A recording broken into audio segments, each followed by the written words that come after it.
Hello everybody, welcome to episode 94 of the Contest Realm podcast.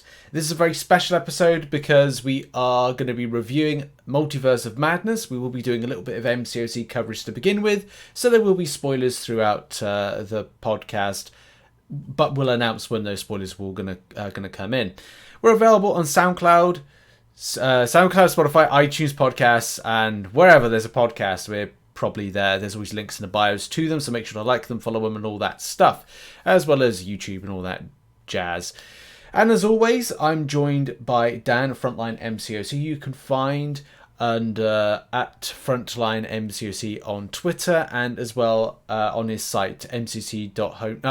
frontlinemcoc.home.blog. Is that right? Is that the first week I've got that? Yeah, that's right, Rich. Okay. Links are in the bio. My God. Yes, hello everybody. Welcome to a special podcast. We've had a few things drop this week, Dan. We have, yes, over in MCOC world. So I think what was most interesting to me this week was the reaction of the side quest and all the questions. Yes. That I know I got. I'm sure if I got them, you got them as well. The crazy thing was the side quest was fully working as intended. People just didn't believe it and or didn't understand it because of a couple choices that Kabam made. Yeah. I think this is like goes back to a time similar to. I've got a video coming out on Saturday, or it's going to be out by the time this, which revisits the Summoner Canteen, the Summoner Camp of last year. And a lot of these things where Kabam go, do you know what, we've got a good idea, but then sometimes a lot of these side quests, it's nice to go back to that age-old kind of management saying of keep it simple, stupid, which is just... Right. Not swing and a miss, but I think swing and a kind of like, oh, maybe this was a bit too ambitious, or maybe we didn't kind of like explain it well enough. And I just reached the point where I just went, I can't be bothered to explain this anymore now. It's done. I'm just going to let it run its course. Right, because at its core, it's actually a very simple quest. If you have an entry fee for the quest, you can play the quest whenever you want. Yeah. And then, but it's just weird because of that calendar thing and how it got offset. Because people are so used to like, well, it's, I'm doing the day 6 quest, and there's really no day 6 quest or day 5 quest with this one. They're just kind of all available. And then you've got the big one with Dormammu on Tuesdays, and I think the Tuesday thing threw people because like usually like the big things, people think, oh, like new stuff drops on Wednesdays. Yeah. But it was really that offset where people could replay the first quest that you got the item from the calendar from before you could play the Dormammu quest. Where people are like, wait, is this intended? Am I supposed to be able to do this? Like, well, you are, because there's 7 quests, but it's a 6-day rotation in the calendar, and there's grace days. But people are looking at it like that, and then. I think this is some of the feedback I gave them in the CCP. I said, part of the confusion here is that you've still got people so scarred from things like Odin's Gauntlet and Mutant Treasure Island that they're assuming that it's wrong. Anything that's fishy, there's just been too many problems with side quests and entry items. Yeah. That anytime something seems fishy, players are like, oh, this has got to be wrong. I don't want to play it. I could get in trouble, this and that. So you've got this like really shaken, group of players because of the history. Yeah, once bitten, twice shy on these particular things. Yeah. I will kind of say that this probably will be a missable month. You're right. It combines, the more that I look at this, when we talk about these bundles, they're similar to the like casket type things that you got from Odin's Gauntlet, and also the 2018 Trials event where you got those different types of boost, and also kind of like put like maybe a third type side quest in on one. So it was I think it's one of the things, it's still a good idea of a side quest. It's just one of these situations of, well, is it too much? Do we need confusion? It's the summertime. What are people focusing on? Is this very kind of low end? Because as well, the rewards aren't as extensive as, say, previous months or the month before that, the month before that. Is everybody kind of a bit deflated as well? There's loads of kind of variables as to like testing the waters. Yeah, I think, especially with it being a low 6 shard month, I think a lot of people don't like that. I mean, if you look at the actual like maps, I mean, it's 3 fights. It's really easy. Yeah. If you compare this to things like, what was it, like Dr. Modoc's Island or whatever that was. Oh, God. Where it was like, the randomizers and you just go in and just like hope you don't get destroyed. Like, this is pretty easy. Yeah. Like, once you get into the map and you have whatever you need to unlock the lane, super easy. Yeah, like, which is... And to get the objective, you just need to play the Tuesday Dormammu quest 5 times. You don't actually need to play the other maps. Well, that's the thing that surprises me. The rank 4 resources. Yeah, that's what surprises me. Like, the availability of that on such a... Not low... I will use this term lightly. Low end of difficulty. If you've got... I'm saying 565. If you are a Cavalier player or the low Thronebreaker player and you're even using 565s, if you had the boosts on, you can go do it. I mean, for me, I've got some of the worst Suicide Masteries currently on at the moment. Granted, that the reason that I've got that on is because I've just come off of doing a Karina's challenge last weekend, and I was thinking to myself, like, I don't want to change this. Maybe I'll just keep these kind of like terrible Suicide Masteries on whilst I prepare to do and tweak them a little bit before I go into doing another Karina's challenge this weekend. So I'm going to do the hashtag robot challenge, and if I have time, maybe the Aegon one as well, and get those 6-star things, 6-star crystals. And I'm thinking, like, well, I don't want to change them around. So I went in with the Suicide Masteries into the side quest, and I was able to do it fine. I mean, I did kind of like, I'm still adapting to it because I haven't had Suicide Masteries in 3 years, Dan. 3 years without having that mastery. So I'm still kind of going, okay, well, there's a lot more double immunity champions.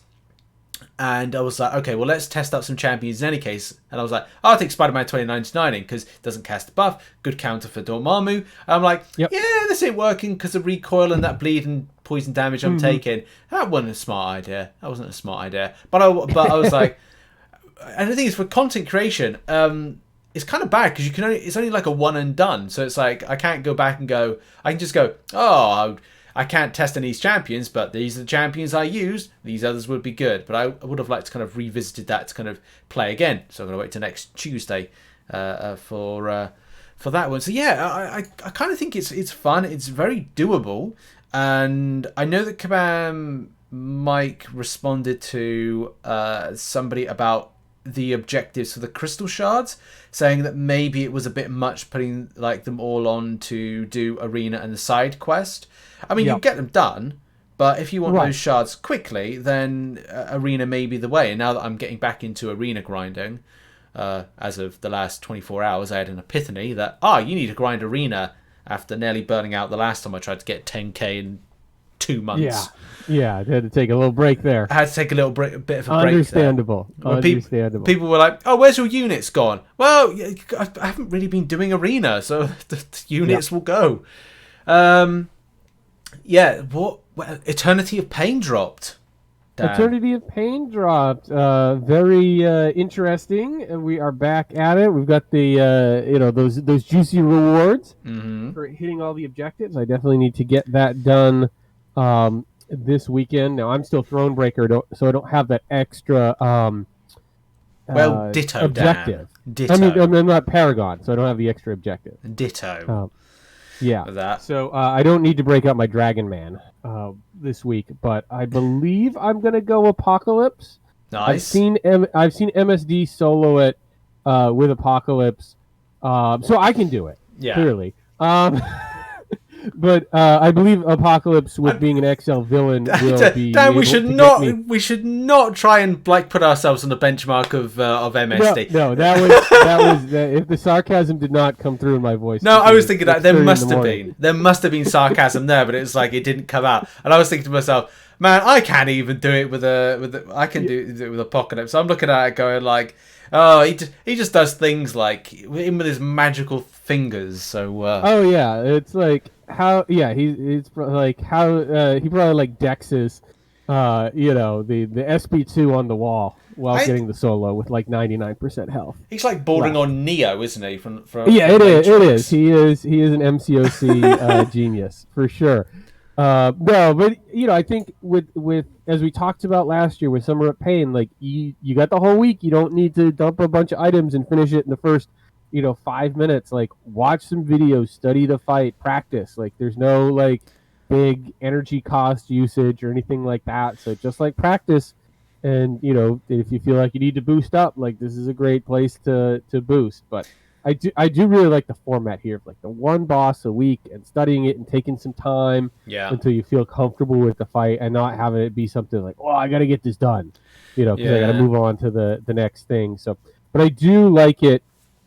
I do like to try to pick a character that can achieve as many, if not all, of the objectives in yes, one fight. I think yes, that's Dan. important. So, I've seen a lot of people go Ultron Warlock, which seems to be popular. Hmm. I've seen your boy King Groot getting some love. Have you beaten Crossbones with King Groot, I have or you indeed. wait until you got to get your masteries situated? No, I actually did it with did it with the Masteries. Luckily, that's fine because King Groot kind of works around those that Suicide Masteries quite nicely.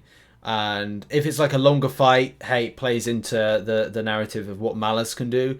Yeah, Yep. shout out to I think Brian. Funnily enough, I think Brian Grant, Simula, and myself posted videos about using King Groot on Wednesday, so that was kind of nice to see. Like there's some love out there, and I think somebody was mentioning on a live stream on Thursday that I came up in conversation in Brian's stream about potential choices of my rank 4 Cosmic Gem, and it's still something I am kind of toying around with the idea of rank 4ing my 6-star King Groot. It is definitely a possibility. And I was thinking Cosmic Ghost Rider for a prestige bump. I mean, I don't need to make a decision now. I mean, I've got this gem Right. and no third rank for 6-star champion. I'm working towards it. It will happen. I don't know if it will happen next month. I don't know if it'll happen the month after, end of July. I don't know if it's going to happen at the end of August. I'm definitely making sure that over the summer period, with a couple of other games I want to play and maybe do content on and revitalize my second channel, I don't want to burn out from MCOC, because that would Sure. be really, really kind of unwise for me to do. Because I do love the game, apart from all the bugs and stuff that goes wrong with things. I do love the game, but it's kind of, and I'm finding love with Karina's challenges because I've now got time after doing Act 7. I'm looking forward to 8.1 dropping and being able to do that. So it's kind of making sure that I'm reining myself in with good decisions, fun decisions that I'm making at the same time.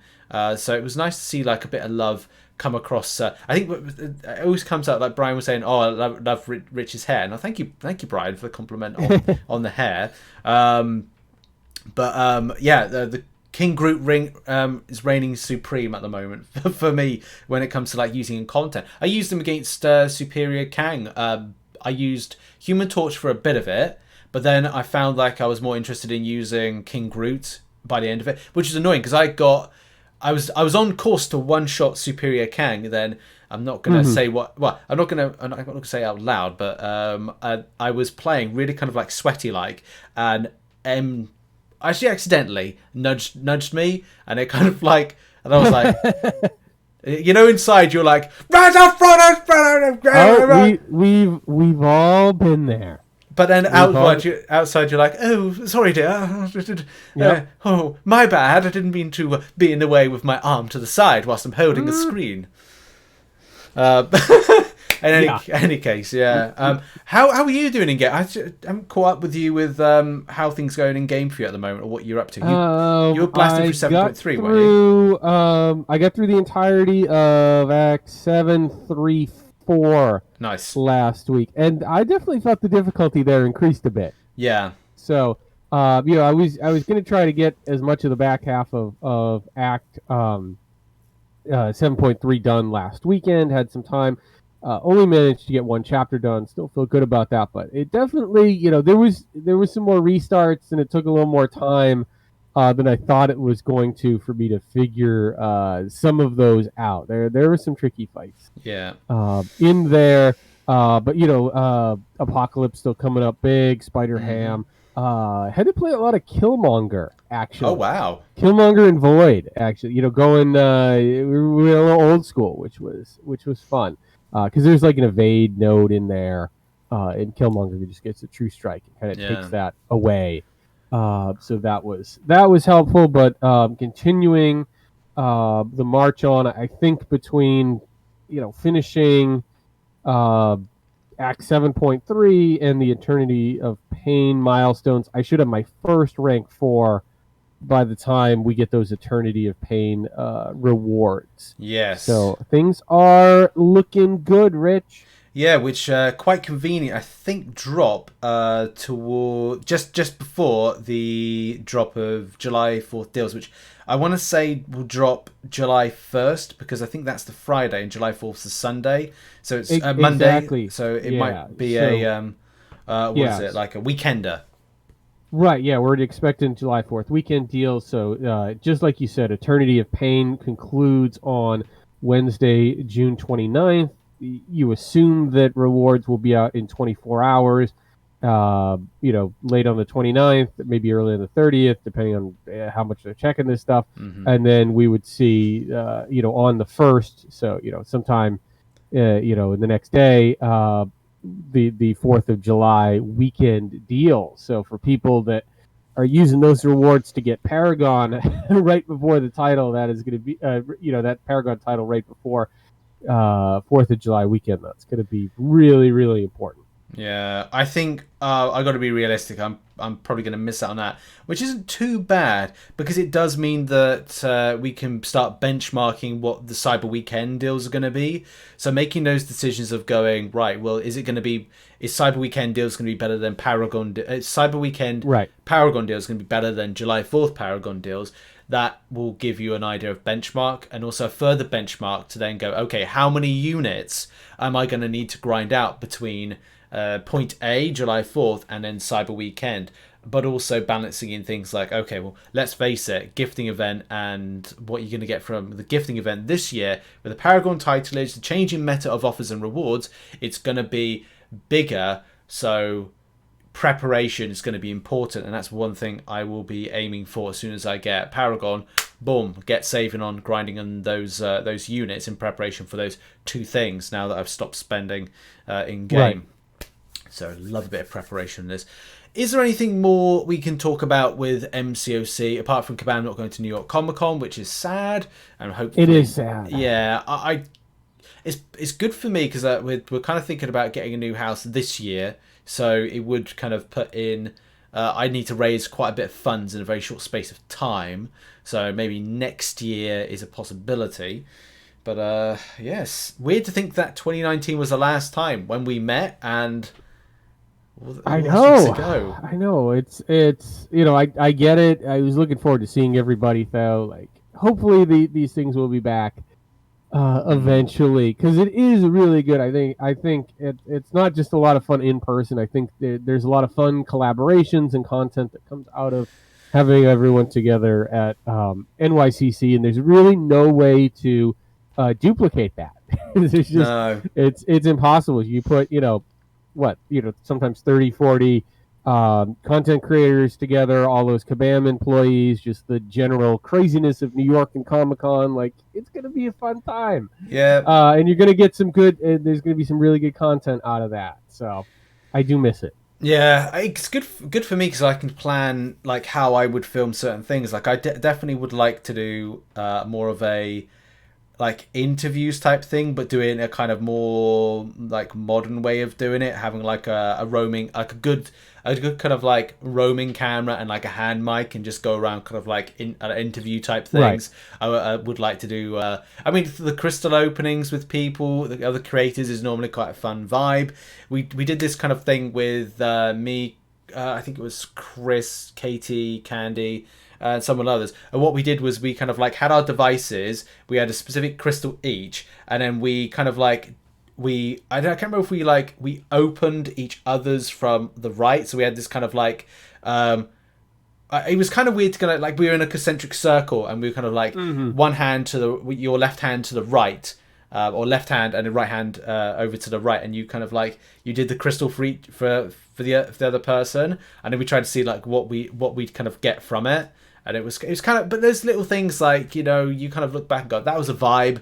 And also the reaction to like the spin wheel when you kind of like got something good and picked up like a 6-star card to kind of get a 6-star in game.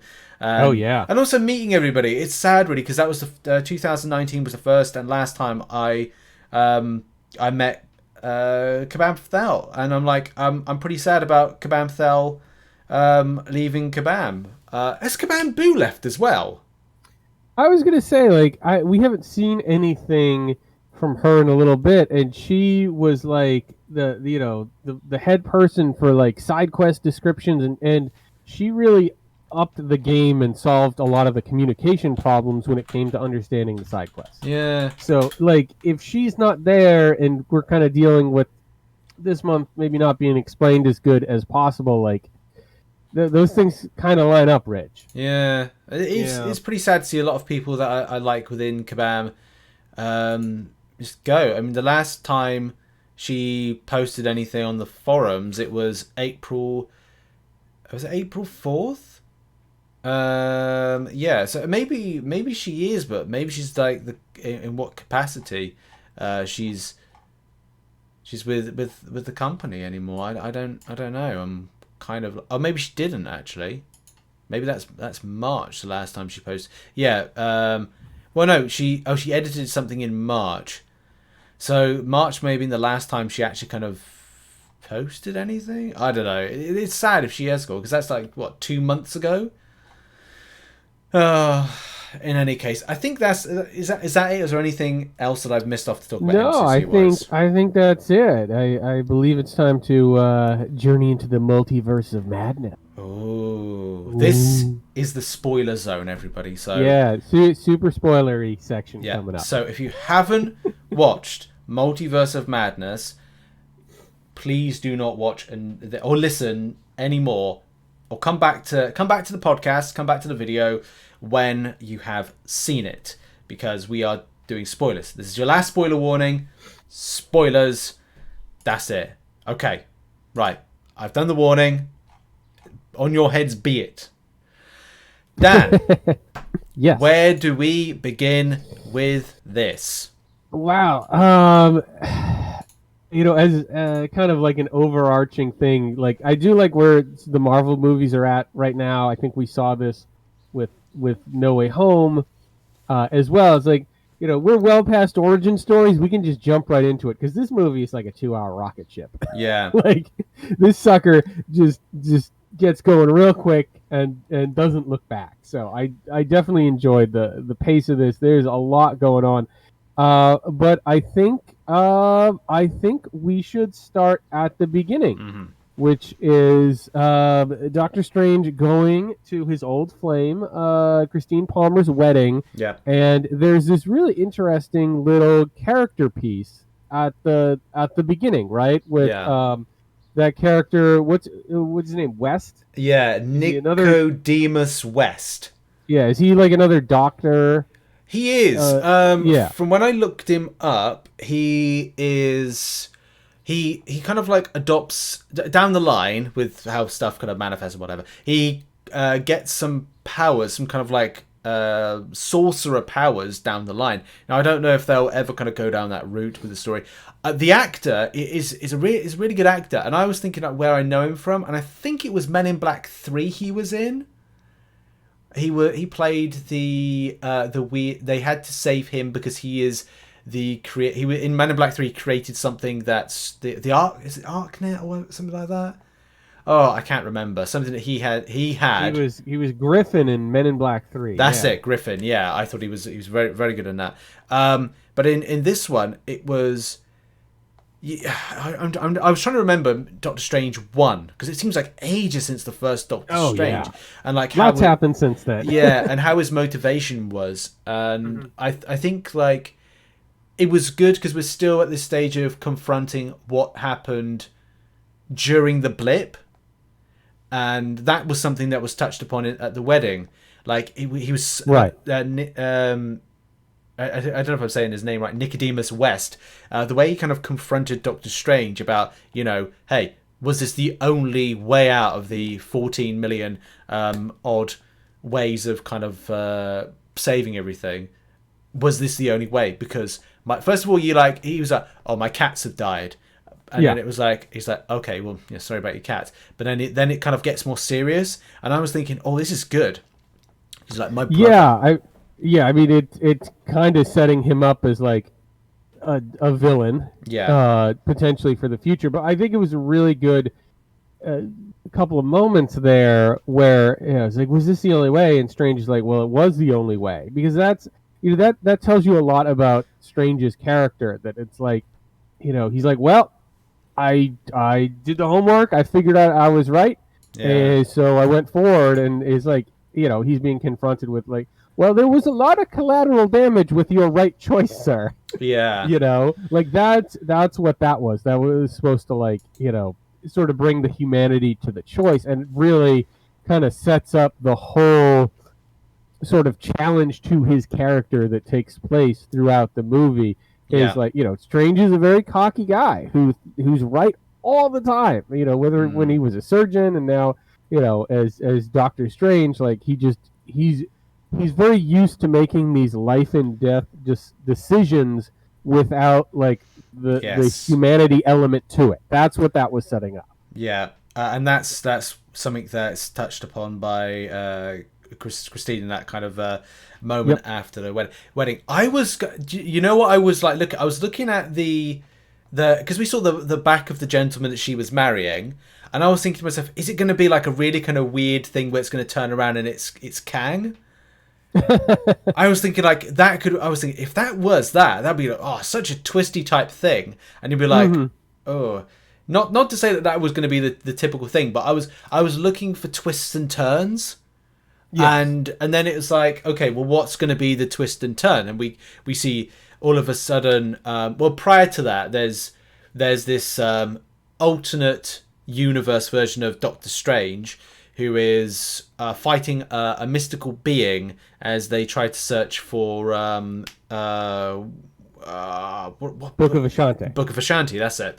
Yep. And then we see that America Chavez is kind of like hunted for her powers by this mystical being. We're not sure about anything of it, and that is going to be further explained in a moment. And it's like, okay, well, we learn about her powers. The power that she has in that very moment is that she can travel multiversal, so she can go to different multiverses, which she cannot at this time in the movie control.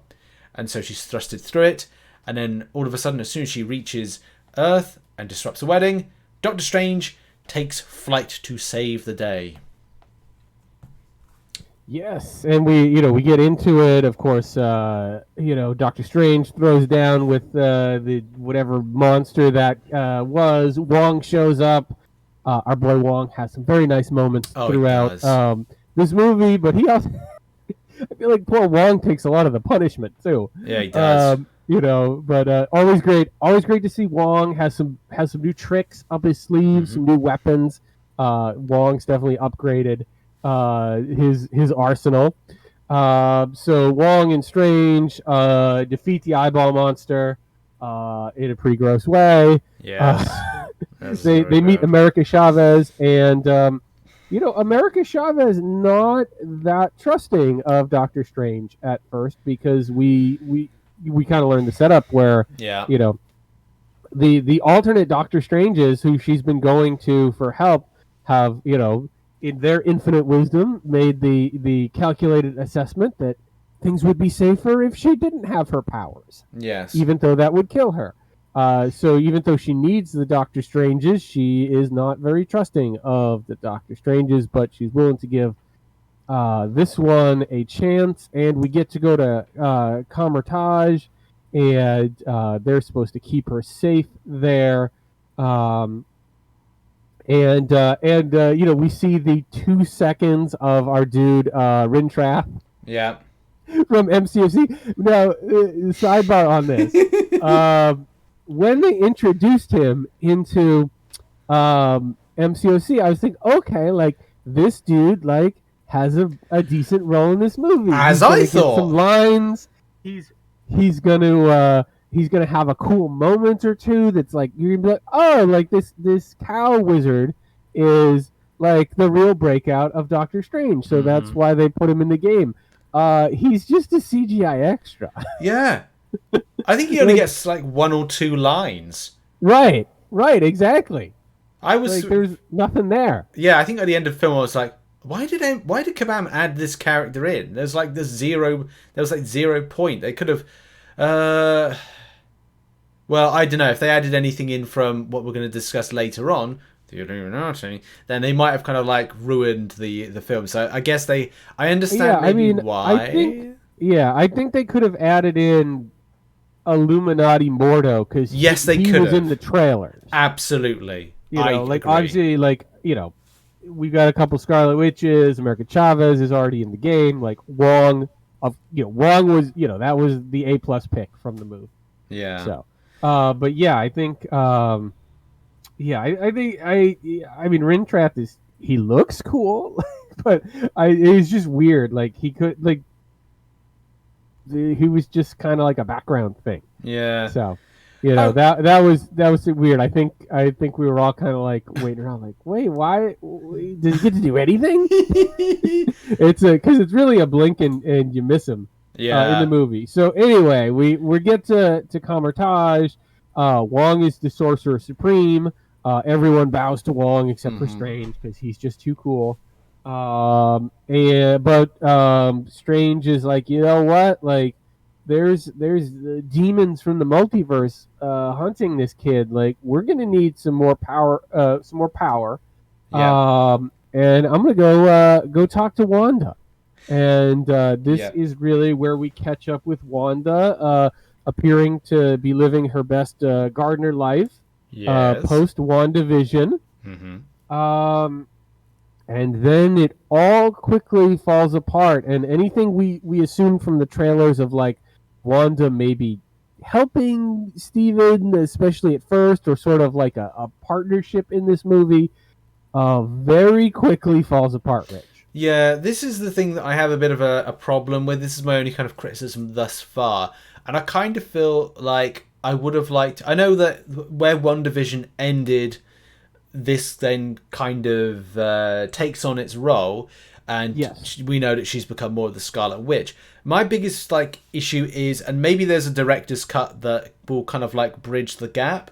It just would have been one of these moments to understand a little bit more about the descent into madness that I would have liked to have known. I know that kind of reveals, and how the Darkhold has taken its hold, and I know that's kind of like, because that issue for me is then kind of more solidified when with the Illuminati and Professor X and getting into the mind of Wanda as to the difference between the inner Wanda that wants to take control, the good Wanda, and the evil Scarlet Witch type of Wanda that's taken over by the Darkhold.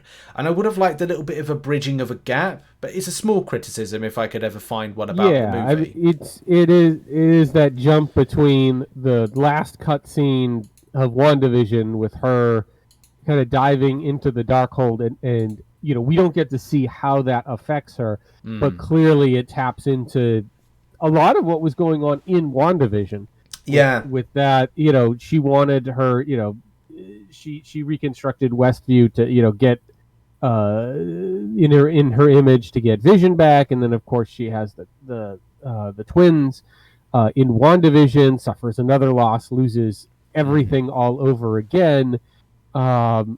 And Wanda in this movie is the ultimate villain who thinks she's right.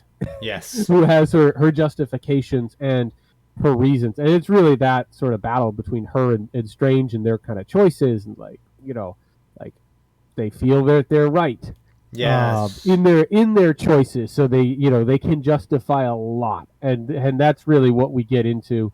Certainly later in the movie as it becomes clear that Wanda needs to be defeated to save America. But I think I really love how Elizabeth Olsen plays this whole thing. She's just fantastic as always. But she really lays that in, right. Like, this is me being reasonable, right? So Like, menacing. that's her justification. I lost my children, and I am still being reasonable with you. You wouldn't want to see me be unreasonable. Like, it's all right there. Like, it that part makes sense. Like, I want my kids back, and I'm going to be reasonable with you up into a point to get that. Yeah. Like, that is kind of the ultimate justification. The ultimate ends justify the means situation that Yeah. we're faced with. So of course, Strange isn't having any of it. Goes back to Camertage.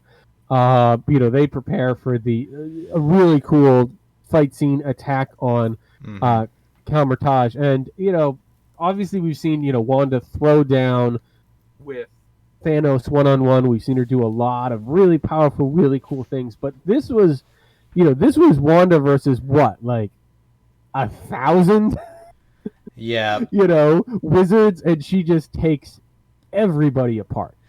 They stood strong for a good chunk of time, and it was only Yep. when she did her kind of like, her not cowardly, her rogue like hexes, that then they kind of that she was like, oh, run. She's like whispering to the ears to Right. run. Well, that's the thing that's interesting about Wanda is, like, she's got all this power, but she's not always just brute force, right? Yes. She's not just gonna, like, throw CGI energy beams at the shield until she overpowers it, right? She's gonna work the problem, and we see that, like, a couple minutes later when they, like, trap her in this, like, alternate dimension, and Yeah. she, like, figures out how to get out and use the water, and there's just some really cool visuals in this movie, and it's kind of like kind of leans into that trippiness, and is like, well, reality is what you make of it, and she can remake reality, and she can figure her way out of these problems.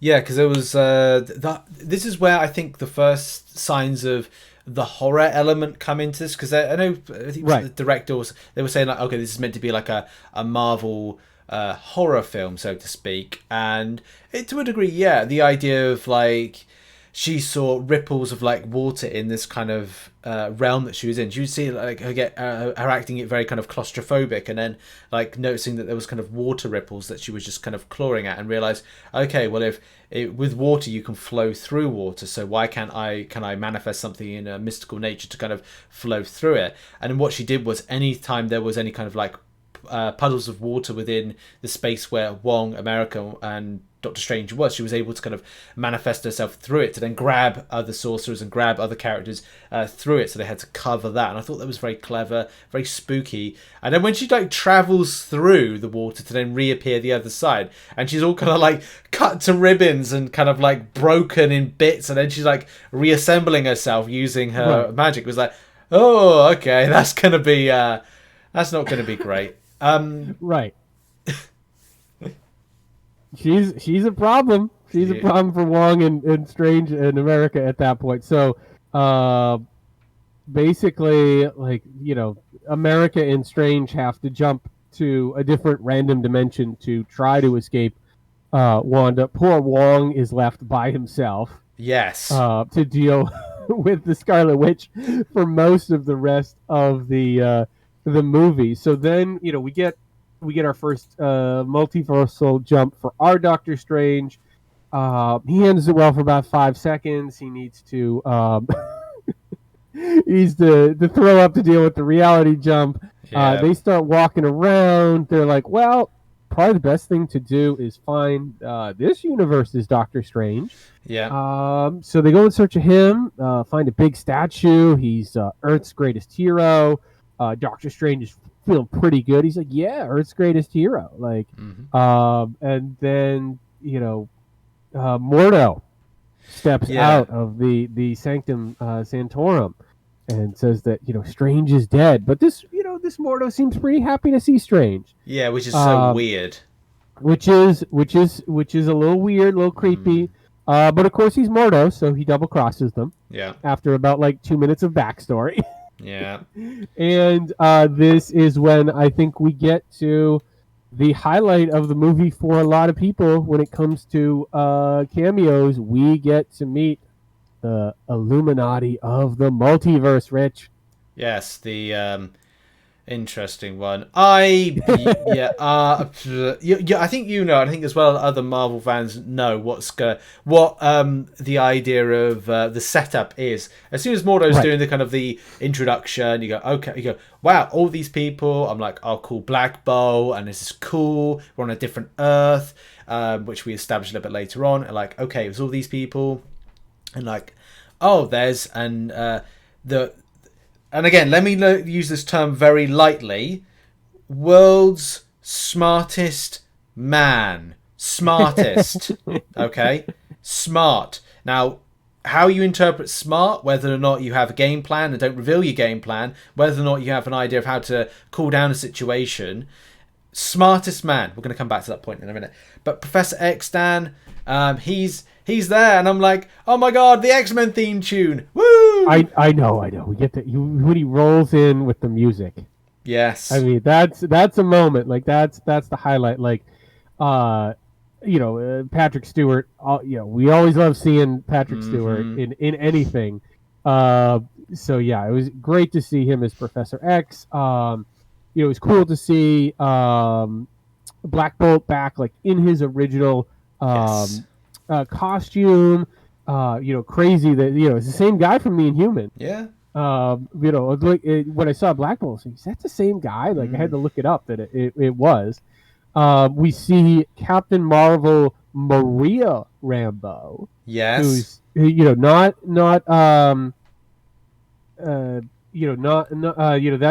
from the Captain Marvel movie. Yes. Right. So that's Monica's mother. Yes. So obviously, in like this Earth, like she must have been flying the jet that Carol was flying, like, and their places were switched.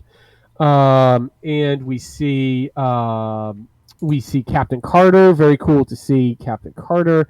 But let's face it, the big one is the reveal of Mr. Fantastic and John Krasinski. And I know you have opinions. So let's dive into your issues with John Krasinski's Mr. Fantastic. The problem is pressure to deliver, or like for the fandom's perspective, they're like. I mean, this is like the fan casting that's been out there for like 5 years. Yes. Yeah.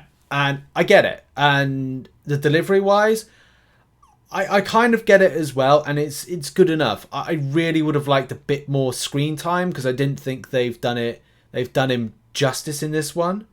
And maybe we'll kind of like come to the point of like why I think that is okay. One big thing was people were going, oh, of course, John Krasinski's got the job. He's going to be Mr. Fantastic. They wouldn't. Someone used like a term. I think it was like. I'll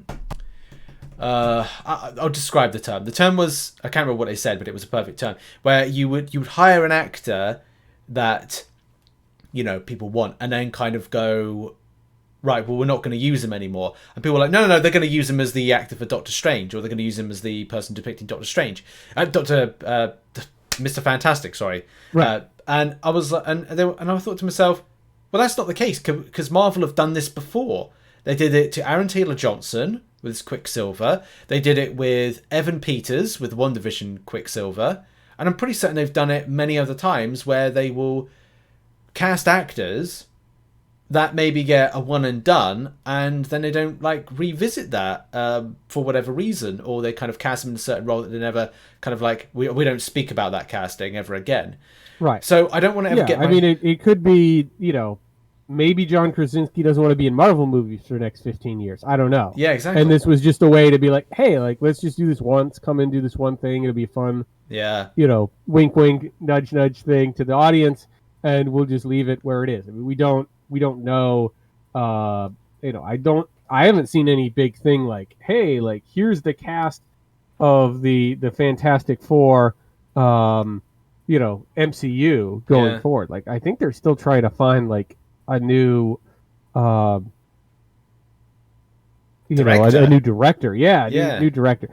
I think the thing with Krasinski is like, obviously, like he looks just like, he looks just like Reed Richards does in the comics. Like there's no denying the resemblance. And I like John Krasinski as an actor. I guess my thing was like Reed Richards is not necessarily like a friendly, warm guy. No, he's not. You know, he's a lot like Doctor Strange. Like, Yes, he he's is. really smart and he makes a lot of big decisions. Like, he's not the guy you go for to, for comfort.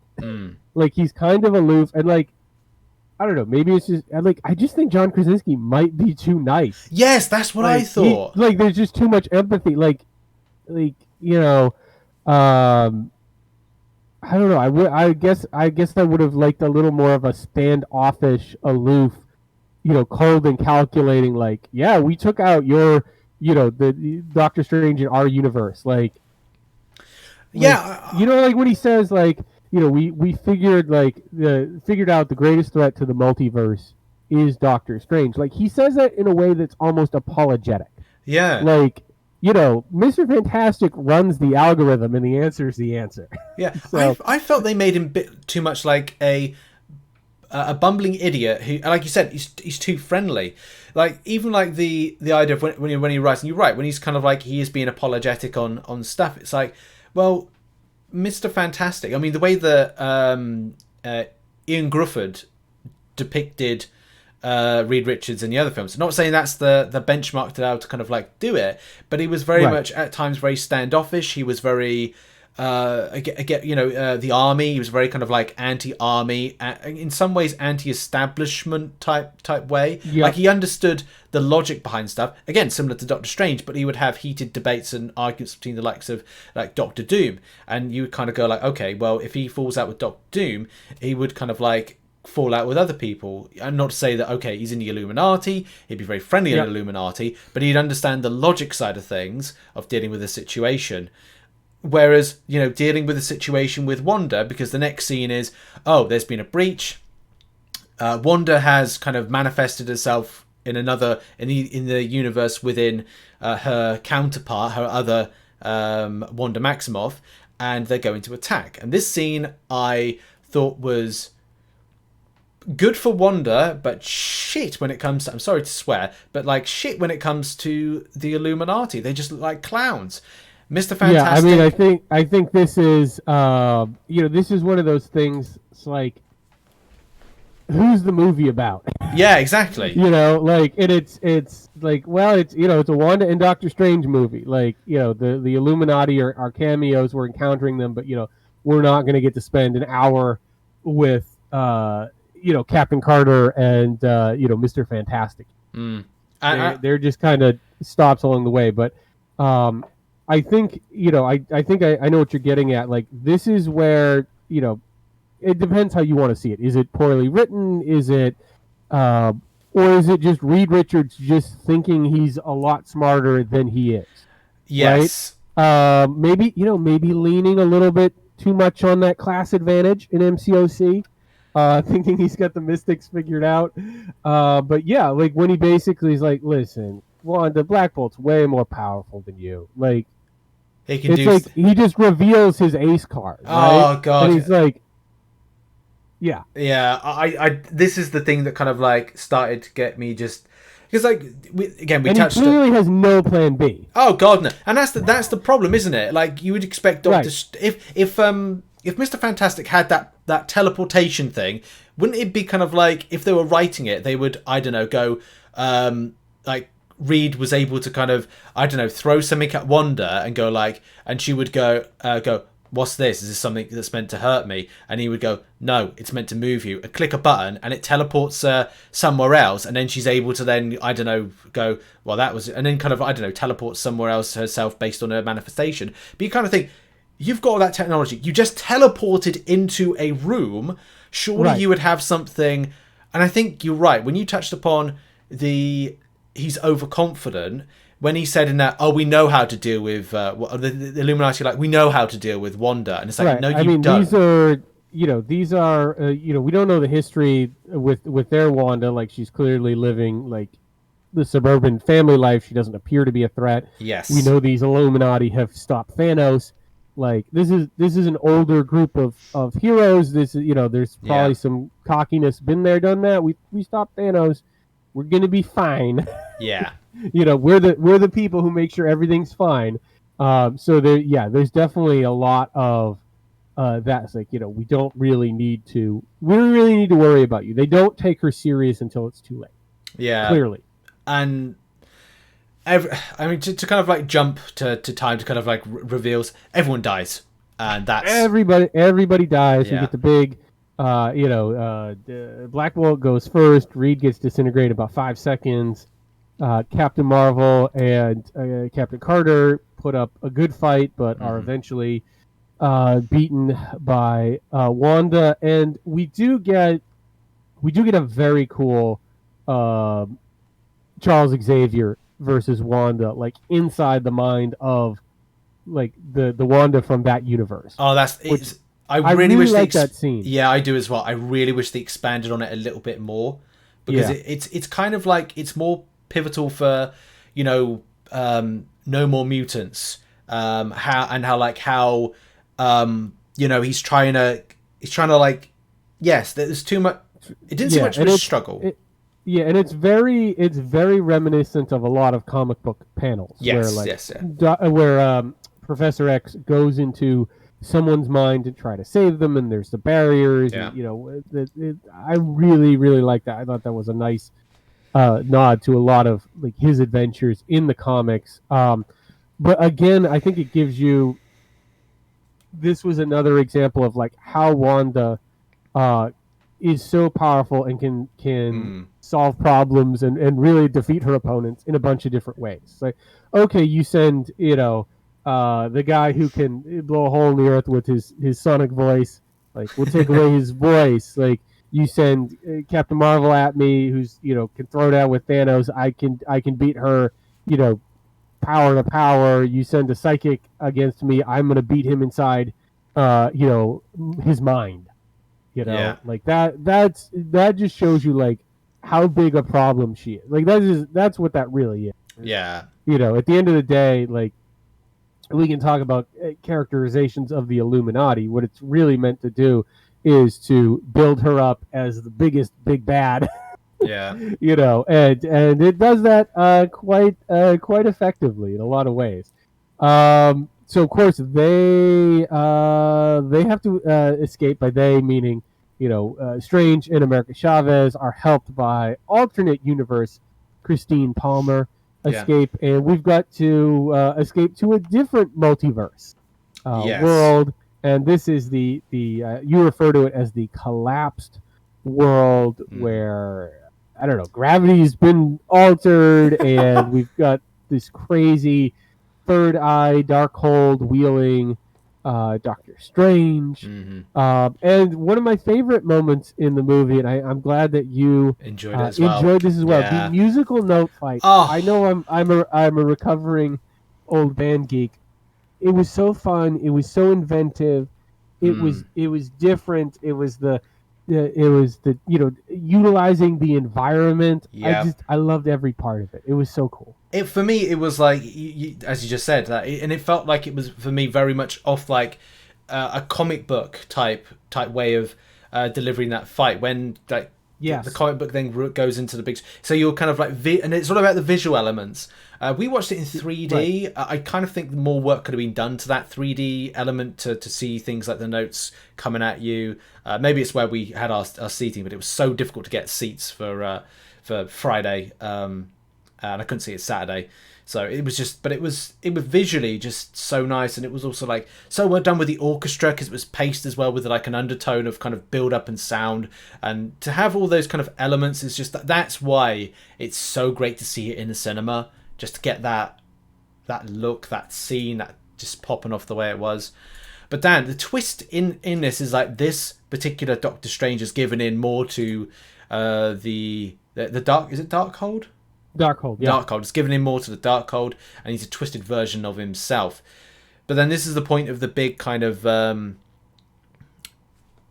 revelation that he's got to our Doctor Strange, our 616, which we do learn about these worlds, and that's clarified by Christine, that there's multiple different universes and multiple different types of Earths, like Earth 616 is where we find a lot of our heroes that we know before going into different Earths. But we find out that what Doctor Strange has to do, what Stephen has to do from 616, now that he's off Earth, is to possess himself, similar to Wanda did, in his zombied corpse alternate self in 616. And we get some good kind of like Marvel Zombies references to a degree, or nods. I'd say nods. Yeah, I mean, I think from the trailer, I think we were expecting like a straight up visit to the Marvel zombie world, which we didn't get. So that was, they threw us a little bit there, but definitely some vibes. But this is kind of the turning point of the movie with Strange for me, in that like this is where we get back into that ends justify the means, and he's like, there's going to be a cost to using the Darkhold. And really, like, this is where he makes the decision that, whereas the other Doctor Stranges were going to make America bear the cost, he's going to do it himself. Yes. And, then, like I said, he dreamwalks into his deceased multiversal counterpart, who's conveniently been left in our Earth. And then we get our final battle. We've skipped some stuff. Wanda and Wong have found Wundagore, which is another very cool nod to the comics. Yeah, having them travel there, and we get our final battle, Rich, and everyone joins in. Wong's there, America's there, zombie Doctor Strange, and even then, it really feels like how are they going to defeat them, Wanda, because she's just so powerful. Yeah, and this is where the big twist is, and it's a very clever twist, and I do like this. Revealing the monster, giving Wanda what she wants. Yes, but what she wants and what she's delivered out to get, which is her children in an alternate universe, is that she's become a monster, and now that's what her children see her as. A monster. Right. So this was clever storytelling. Yeah, no, this was very good, because you don't build her up as the most powerful thing in the movie and then like defeat her with conventional means, right? Yeah. Like you have to break the illusion for her that she can just go in and replace some other children's mother. Yes. And that everything is going to be okay. It just that really well acted moment where Wanda is with the two children and they're scared, and Strange says not yet. Like she has to get it. She's never gonna stop if she doesn't get that she can't have what she wants, like she thinks. They have to break the illusion, and that's that is basically how we get to our resolution. Wanda stands down. She decides to destroy Wundagore so no one else can use the Darkhold, and that's when we move off. We see the mountain collapsing on top of her, and we'll come back to that. And we get back to Comertage. America is training to be a wizard, and it looks like we get our little happy ending with Strange bowing to Wong as the Sorcerer Supreme. A nice little moment there.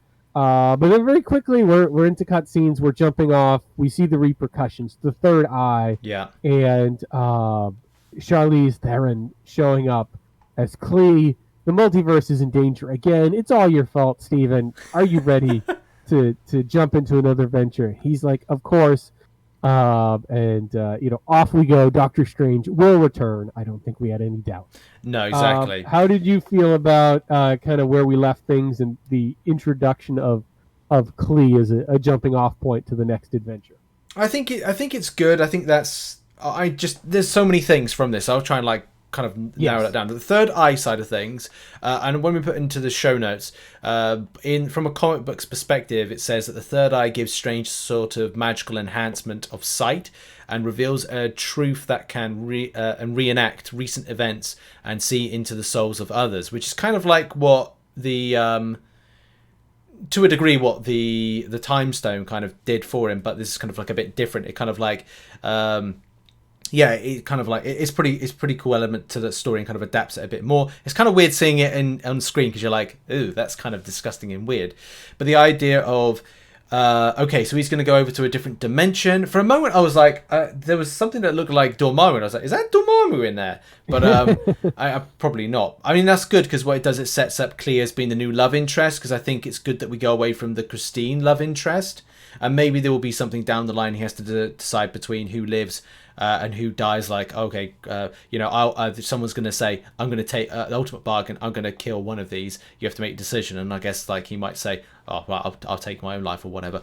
But the other side of things is I think the big thing for me, the big takeaway is, yes, they're going to do something with Doctor Strange, but are they now going to open up all these multiverses, now that we know about them, to things like Secret Wars? No, Secret Wars and things like that. Yeah, Secret Wars, yeah. How did you find it? I mean, I like the ending. I like sort of seeing the third eye right away and the sort of the immediate consequences for using the Darkhold, right? Like I liked seeing that, because a lot of this movie is about sort of like choices and consequences, and Doctor Strange in particular, making some very questionable choices that are going to have some repercussions. So I do like that there's sort of that instant, like he's not the same guy anymore. No. And I do think it's Christine. We've moved on from the relationship with Christine, so it's a good time to introduce Clea, and that jumping off point, get you excited about where we're going. Mm-hmm. I mean, but I think the number one thing that's going to determine how much I like this movie is not actually in this movie, and it's the big question: is Wanda dead? Yes, now, I think there is a 0.001% chance she's dead.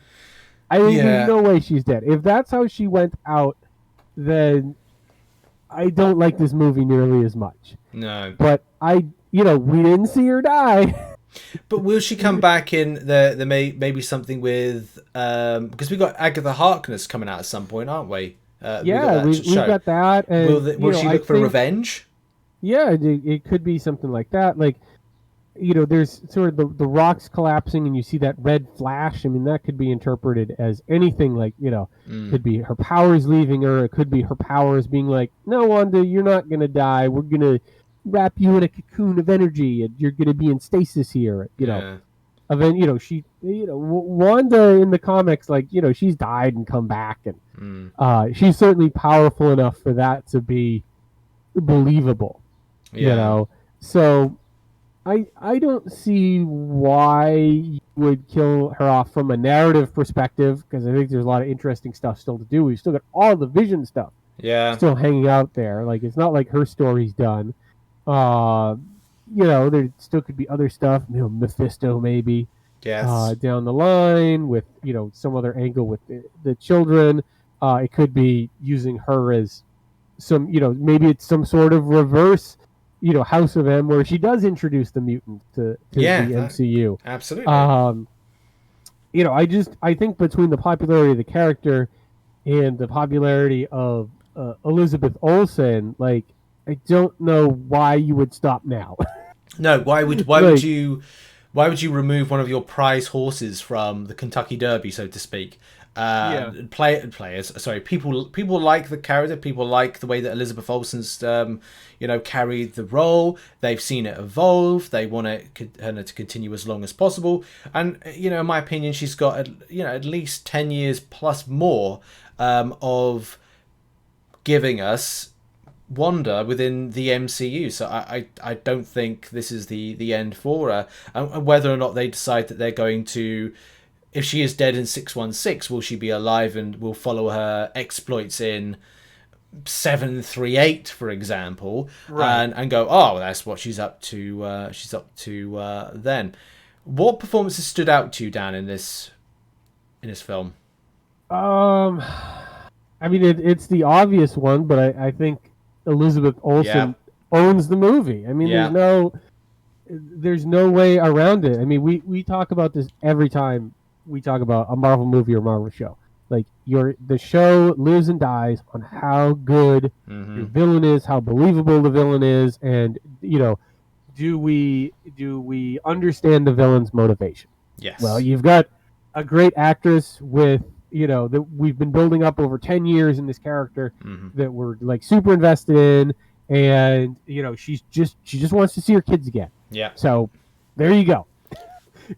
So yeah, and they just continue to evolve her powers and the visuals in the movie of like how her powers are represented. So she clearly, you clearly can't say she's the breakout of the movie because she's been a breakout for a long time. But like, if we don't end up getting a Scarlet Witch solo movie, at least we got WandaVision and we got her fully unleashed in this movie. So yeah, yeah, I gotta give Elizabeth Olsen the MVP award. yeah. For me, it was her, and then Wong. I feel is coming to his own, especially with being Sorcerer Supreme now. You would hope Yes. that Wong has a lot more to Can offer. we get Wong a Disney Plus like Camertage like training Yeah, like show like Wong training the Wong School of Wizards or something like that? that's true. I think it was he was on Jimmy Kimmel talking about that. The idea that if it was possible, it would be great, and I think that would be good if like Carmitage was rebuilding, had its own kind of like I don't know, enemy to fight. This is Wong coming into his own. Maybe Rintrath can get a line or two. Yeah, exactly. I'm sure there will be like plenty to kind of keep Wong occupied with. I mean, fighting. you've got America Chavez there too now. Like, Yeah. you've got some characters to work with. You've also got Mordo still. Mordo 616 is still not exactly. Yeah, Mordo 616. Like, we still got to deal with that. Yeah. Like, that's just hanging out there still. Yeah. Like, it's gonna be like 10 years in like MCU time. Yeah, true. Before we finally get back to Mordo. He's really gonna be. Although it seems like Strange and Mordo have had some kind of a run-in. Yeah. That happened off screen. Mm. Like the 616 Mordo. Yeah. So, yeah, I mean, other than that, Benedict Cumberbatch is a perfect Doctor Strange. Absolutely. Like as a we talked about with the kind of the Krasinski thing, like Benedict Cumberbatch does the cocky, aloof, super smart thing really, really, really well. Yeah. So he's just, he looks the part, he acts the part. He's great. Looking forward to seeing more America Chavez. Mm-hmm. But there's I did like the alternate version of Christine Palmer, who's she's lost her Doctor Strange, so I think it gives a different take on the character. Yeah. Which is good. So I guess that's about it as far as the standouts for me. Mm-hmm. Yeah. Yeah, great film. I think we can both agree that we really liked it. Really enjoyed it. Yeah. And we're never going to review Morbius.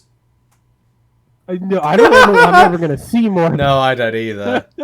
I don't need that. I still feel bad for Katie Candy about that because she's such a big Morbius fan. Yeah, exactly. It's just give Sony, please, just only do the Marvel characters with Marvel's permission. Yeah, exactly. There's a big drop off when Feige's involved with the Spider-Man movies and he's not. God's sake, yeah. It's a big difference. So, yeah, I mean, where are we off to next in the MCU? Do we get Miss Marvel? Is she next up? Yeah, on the calendar. That's gonna be it. And then Thor: Love and Thunder. Mm-hmm. In like 2 months. And then She-Hulk, maybe. Maybe, yeah. I think it's She-Hulk. Yeah, I think it's She-Hulk later this year. I don't know if they've announced a release date for She-Hulk yet. It just still says 2022. I'm so looking forward to She-Hulk. Yeah, Anyway, Dan, what are you up to next week? Let's see. Side quest, gotta get this Eternity of Pain done. And, the march towards 7.3 exploration and that first rank 4 continues. Yeah, mine is working towards the third rank 4, which requires a lot more Careena's challenges, which I think I've settled on. Let's do a big unit grind as much as we can by July, see where we are with the stash, if there's anything good there. If not, it's Careena's challenges all the way, or it's buy a deal and then build more units up for Abyss Careena's challenges, because, hey, those are fun. Yeah, that has been... Oh, the decision stand. More sarcasm. Yeah, what pain do I want first in my life? Yes, truly. So maybe by August, maybe by the end of 8.1, I'll be able to kind of get Paragon. But I'm trying to not sweat the small stuff and just chill and enjoy the game as much as I can. But anyway, that has been a review of Multiverse of Madness and a little bit of MCOC stuff. We'll see you very soon for the next episode. Thanks for watching and listening, and see you all later. Bye-bye.